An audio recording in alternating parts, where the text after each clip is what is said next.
įmonė įkurta 1997 metais, tad jau skaičiuojame 27 veiklos metus. Įmonės pagrindinė veikla yra kraštovaizdžio tvarkymas, aplinkotvarka, statyba.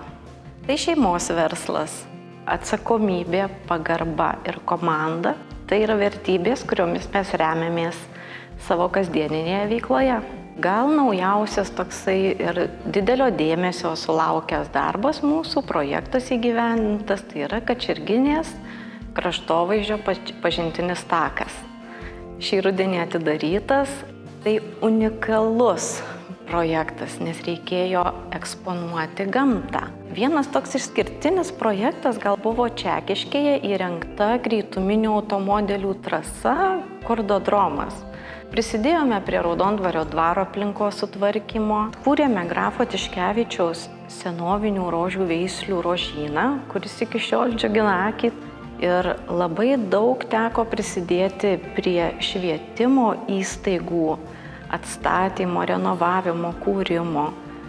Mes esame Kauno rajono įmonė, esame šios bendruomenės dalis. Kiekvienas tas mūsų darbas yra ir skirtas bendruomeniai. Tai yra didžiulė atsakomybė. Atsakomybė stengtis, kad tai tarnautų kuo ilgiau ir kad džiugintų tą bendruomenę, kuri naudojasi tuo mūsų darbu.